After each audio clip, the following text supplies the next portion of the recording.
Bonjour les amis! Pour le reste de la semaine, nous allons nous concentrer sur les habitats des animaux. Hier, vous avez regardé une vidéo On y va qui portait sur les océans. Les océans sont un habitat pour plusieurs animaux aquatiques. Il est important de comprendre que plusieurs animaux peuvent aller dans plus d'un habitat. Par exemple, un oiseau peut aller à la plage et dans la forêt. Mais d'autres animaux peuvent seulement fréquenter un habitat. Par exemple, un baleine peut être dans l'océan, mais on n'en trouverait pas dans la savane. J'espère que non. Alors, l'habitat d'un animal est très important puisqu'il fournit un abri, ce qui est comme une maison qui garde l'animal en sécurité. L'habitat est aussi où les animaux trouvent leur nourriture et une source d'eau pour pouvoir boire. Alors, dans chaque habitat, on y trouve une chaîne alimentaire et cela veut dire qu'il y a toujours un prédateur et des proies et tout ça doit être présent pour que l'habitat fonctionne.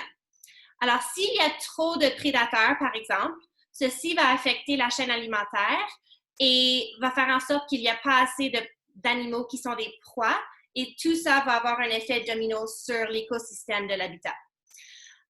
Alors, l'habitat est un mélange de plusieurs éléments et c'est important que ça reste en équilibre et que vous soyez capable de les identifier. Donc, pour l'activité d'ici jusqu'à vendredi, vous allez choisir 3 habitats parmi une liste que nous avons mis sur la feuille de travail que nous avons envoyée à vos parents dans le courriel. Quand vous avez choisi vos 3 habitats, vous allez les dessiner avec les critères suivants.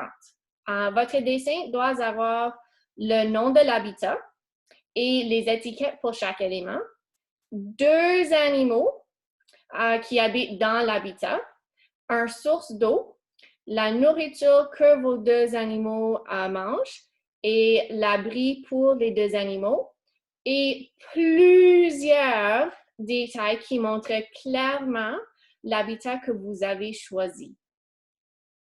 Alors, nous avons inclus un exemple. Alors, l'exemple est un dessin d'un habitat océanique. Alors, vous allez voir que dans le dessin, vous pouvez voir tous les critères que Mme Cuban vient juste de vous donner. Et vous pouvez voir qu'il y a aussi clairement une étiquette sur chaque élément qui a été dessiné. Alors, un petit mot qui indique qu'est-ce que tu as dessiné. Alors, quand vous avez fini, vous pouvez mettre une photo de vos dessins dans un Google Doc dans le dossier Sciences. Et tout ça est à remettre vendredi le 24 avril à la fin de la journée. Bonne chance, les amis! Au revoir!